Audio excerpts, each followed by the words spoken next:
Hey, my name is Carmichael Swift, and this is the Pluck and Chuck Guitar Series. So what is Pluck and Chuck Guitar exactly? It's sort of a combination of plucking, flicking, and thumb slapping that creates a sort of percussive finger style of guitar playing, and it really brings out an extra vibrancy in styles of popular music.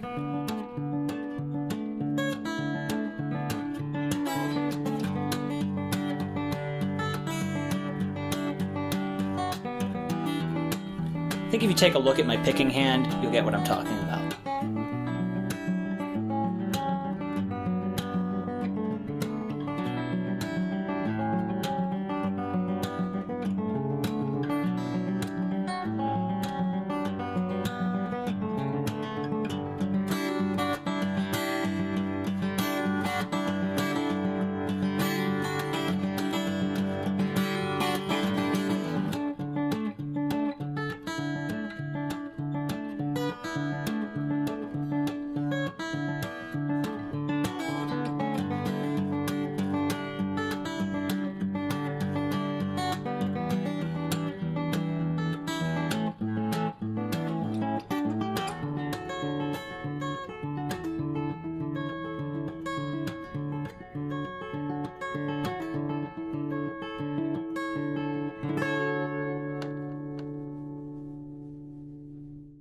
So one of the trickiest things about this technique is to learn how to equalize the sound between what your plucks sound like and what your chucks sound like. But once you get those two to sound similar enough to be convincingly integrated, then what you can now do is do all the things you would do in fingerstyle guitar playing, but with this additional percussive layer that comes from the thumb slapping. And that gives you this very intricate style that can have this rhythmic power to it, but also all the voice leading and all the very interesting multi-part guitar things you get in fingerstyle guitar. And there's two main ways that I will be getting to this in the series. One road is through learning lots of songs that get progressively more difficult with the techniques that they use. All the techniques that I have in this series will be introduced progressively through a song. And also there's the road of just doing pure technique. If I just explain how you do a certain type of stroke, or how you play a certain type of groove, or a certain type of rhythmic pattern, and then how you expand it into improvisations, that will be its own track. And you can switch between these two roads as much as you want, and they feed each other very, very nicely. And so that by the end of this series, you could not only be able to play songs and to play fingerstyle pieces, but you'll also be able to improvise and write a lot of your own things, just out of basic ideas that you get from songs. To give you a good example, two John Mayer songs that I picked for this series were Stop This Train and The Heart of Life. And both of them have sections where they play melodies in the guitar line, just sort of almost following the vocal line at some points. And I got the idea from that to try to play intricate melodies or do solos while I'm doing fingerstyle things on the guitar. So you'll see that one of the songs I wrote for an album that's related to this series is called Planes, Trains, and Taxicabs, and in that I improvise a fingerstyle guitar solo using this technique. And that's just an example of how I took a really simple idea from some songs that I was transcribing and I expanded it into something I can do a lot more with. And that's basically how this series is going to develop. It's going to take very simple ideas from songs and turn them into theory experiments that will allow you to develop your own ideas and to go off in your own directions. The scope of this series is going to range from teaching you how to play simple songs, to then going into how to improvise on those songs and make them feel a little bit more organic, and then finally getting into fingerstyle improvisations and all the techniques you need to do to make up your own songs. And the thing we're going to start out with right now is teaching you the basic building blocks of the technique. What are the basic picking hand techniques that are going to enable you to build all the grooves and all the songs and all the jams that we're going to do in this series? So yeah, let's go to some exercises. So the thing that makes Pluck and Chuck guitar unique is the integration of what I call chuck techniques. What is a chuck technique, you ask? Well, it's the opposite of a pluck, I'd say. If a pluck is the closing motion of the fingers, then a chuck is an opening motion of the fingers, more of a flicking. And this takes some work to learn, so we have to ask ourselves, why are we taking the time to learn this new technique? Well, if you're flicking your fingers, that lets your hand also turn to do a thumb slap at the same time. Doing a thumb slap with a pluck doesn't really work. It ends up very awkward. But if you're flicking your fingers, you can easily rotate your wrist and do a thumb slap at the same time.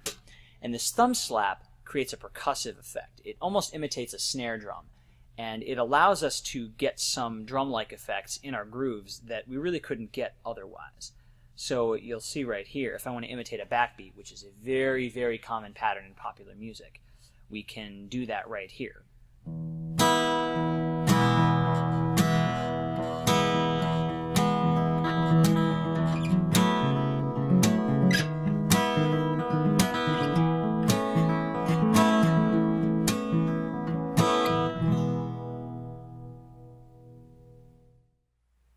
So the most basic stroke you need for this is obviously just the finger pluck.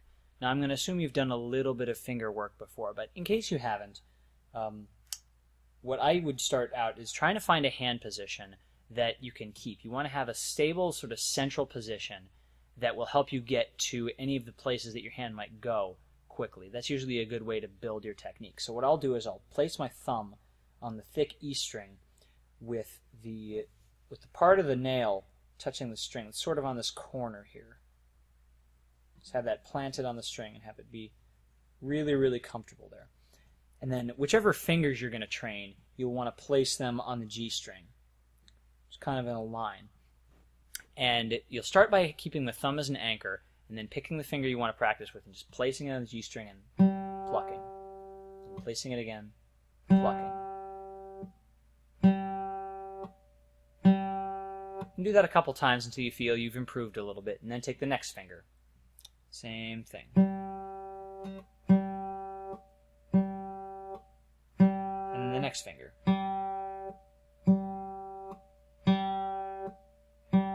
And as many fingers as you want to do, that's how many you practice with. And then finally, plant these 4 fingers and you do the thumb. And you practice just getting a nice, even sound and getting the right attack with your fingernail.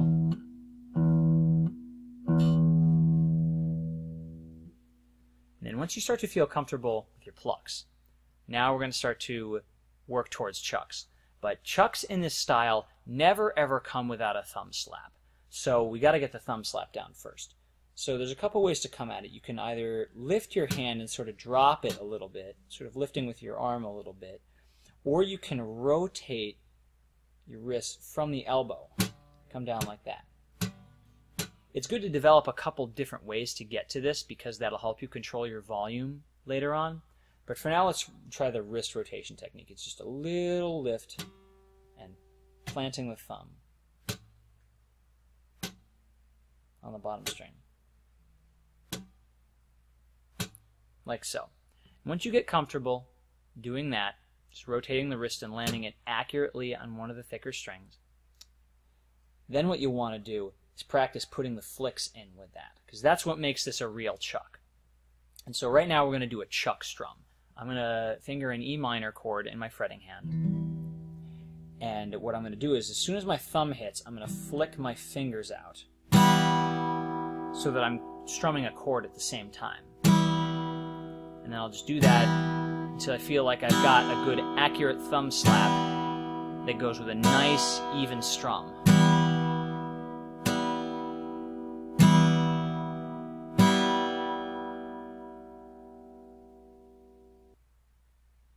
So once you've got those first 3 techniques down, you're ready to go into the trickiest technique in this, which is the single chuck.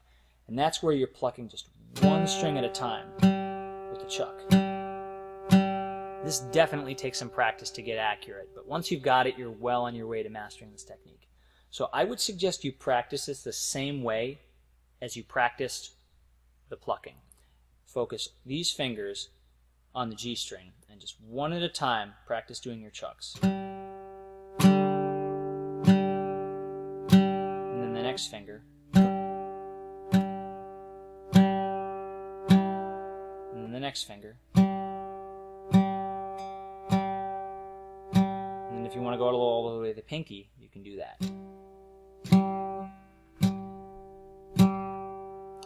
And you don't have to practice this with the thumb, because the thumb never has to do anything like a thumb chuck. So all you got to do is get the thumb slap down with that, and you're good.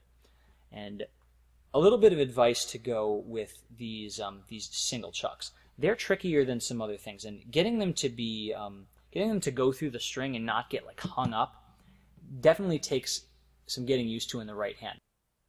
So now I'm going to give you some tips on how to make your chucks really, really good. The first one I want to mention is the kind of shape your hand takes. The more you use a flicking motion, the trickier it can be to control your accuracy. You can sometimes use the flick to control the balance of the sound of your thumb slap and the sound of the chuck, but if you want to be accurate, what I'll usually do is I'll kind of hook my finger in a position like that, not like in a tight muscly thing, but it's in a position here, and then I use the rotation of my hand to do the stroke. I find that helps my accuracy a lot, and if your fingers are less open like this, they're just in more of a sort of a hook shape like this, you can get around pretty well like that. So the other trick that I find is very helpful is to use a follow-through, to use a rest stroke when I do my plucks. If any of you have studied fingerstyle guitar before and you know about rest strokes, where you rest into the next string, that's what I'm talking about. You usually want to do rest strokes with your chucks. And the two reasons are, if you use a rest stroke, you just get a little bit more strength than if you just kind of go through it like that. And when you're doing these thumb slaps, you can do free strokes, but they're a little tricky sometimes.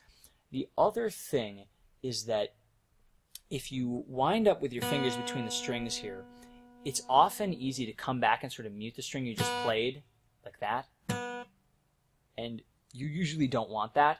So what you do is you do a nice firm rest stroke, and then you lean a little bit into the next string so that you create a little bit more space between the string that you just played and the string that you're resting on. And the more you practice this, the more it can happen very, very quickly. It doesn't really slow you down, but it's just a habit of having a little bit more lean on your chuck so that you don't get stuck in between the strings like that and just constantly mute your chucks. And another thing that I find to be useful is to grow your fingernails out. Not an enormous amount. You see mine aren't terribly long, but they're right about level with the flesh of my finger. But that gives me enough clearance so that my flesh really doesn't touch the strings too much when I do my chucks. And that gives me a nice, clear sound. The more flesh touches the strings, the more it deadens the sound. So you have a lot of control. You don't have a lot of drag coming from the flesh if you use your fingernails, and you also get a much clearer sound. So you can use either your natural fingernails, or I use Alaska picks a lot. They have to be shaped very carefully, but you can use them both to improve your plucks. And if you practice with them enough, you can use them in your chucks too. That's definitely a little bit tricky, but I've gotten pretty good at it at this point, and I could recommend it to anyone who wants to try it. So once you've got those basic strokes down and you want to expand your technique a little bit more, what you'll want to do is start to move the fingers across different strings as you do them. With anything that the thumb does, if you can, you want to have it work on the thick E string, the A string, and the D string. If you want some extra credit, get it all the way up to the G string, because this string will definitely be used by the thumb. But the thumb really never plays on the two thin strings, so you don't really have to worry about that. And then if you want to take the same idea, do all the same techniques with the fingers, going from the thin E string down to the B string, the G string, and then the D string. And if you really want extra credit, go down to the A string. Sometimes fingers will have to play on the A string. So let me give you a demonstration of that. I'm going to do thumb plucks going up to the G string and then back down, and then I'm going to do single chucks with my pointer finger going from the thin E string down to the A string and then back up. And what I'm going to do is I'm going to do 4 strokes on each string. You can do as many as you want until you feel like you've improved, but if you've really got it, it's good to be able to control the number of beats you're doing on each string. So often I'll just do 4 on each string and then move to the next one. So we'll go like so. 1, 2, 3, 4. 1, 2, 3, 4. 1, 2, 3, 4. 1, 2,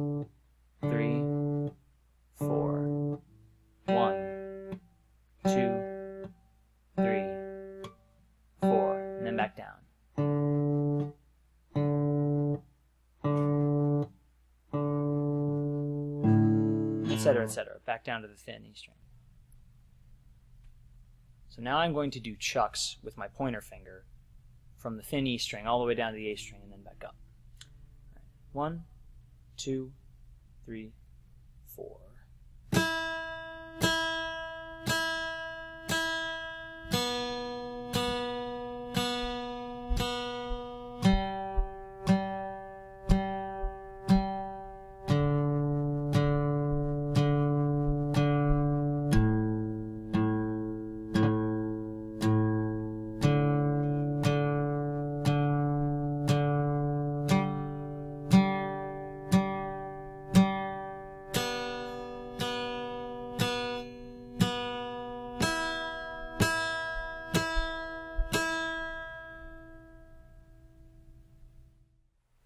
So one thing I'd like to talk about real quick is what I call digitization, or which fingers you choose to play with.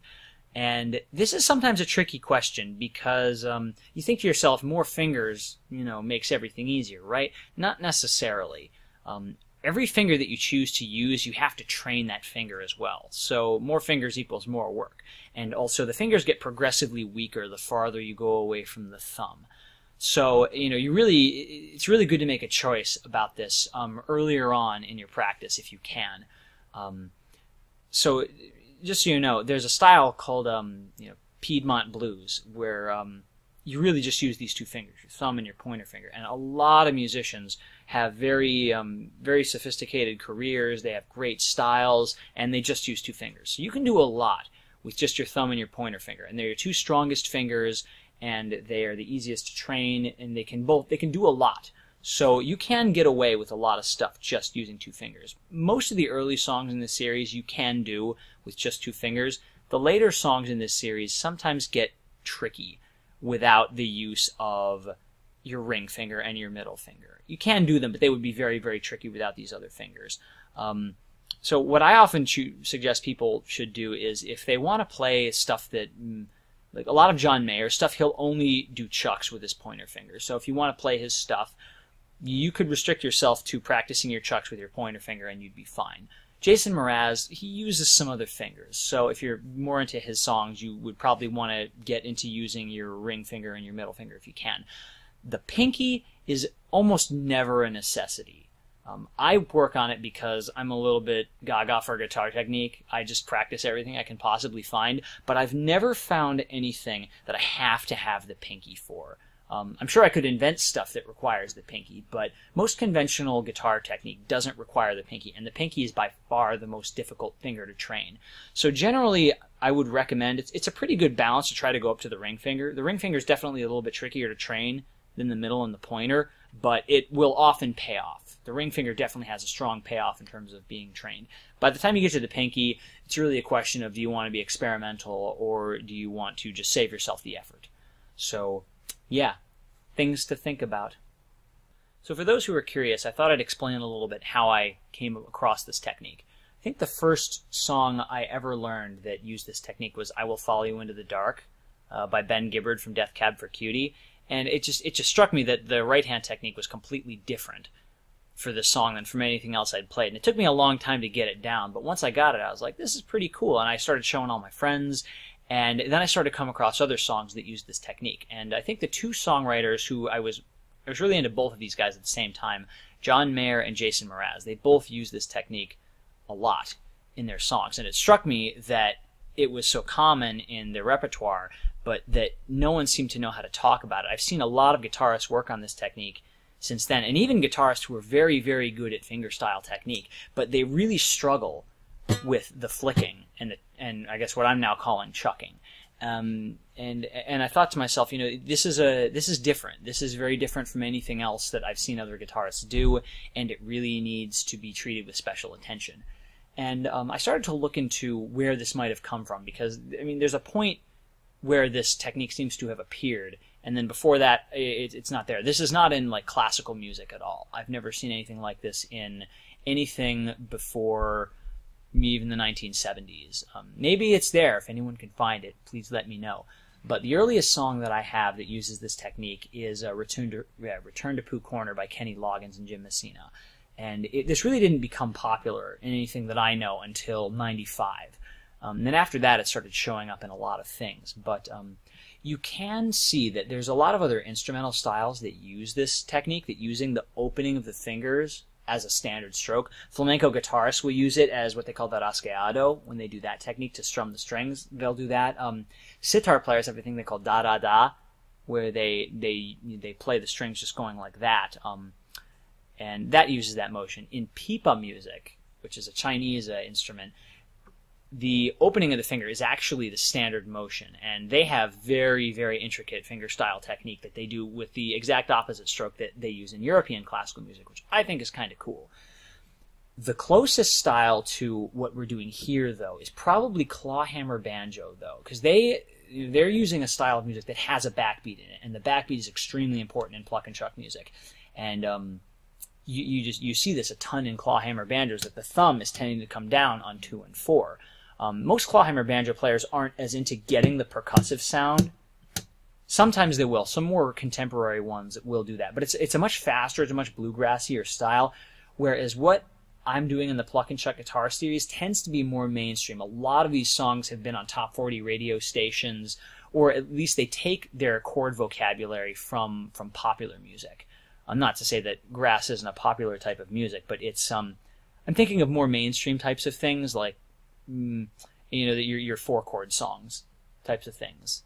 Those are the types of songs that this technique stands most closely with, and I've just noticed it becoming popular with a lot of people, a lot of songwriters that I've liked, but they haven't really had a way of talking about it or a way of teaching it, and I think this is really time to embrace this technique and really explore it and develop the technique with a lot of intention. So that's really the purpose of this series, and I hope people find it useful. I hope people find it creative. I hope people realize that there's a lot of room to grow with this. This technique is at its very, very early stages, and with the stuff I'm working on right now, it's so easy to find suggestions for new ideas. And I can hardly stand all the ideas that I've got that I haven't developed yet. And I'm sure if you guys start working on it, you're going to find the same thing. So I hope you guys dig into this series. I hope you like it, and see you for more in the coming weeks.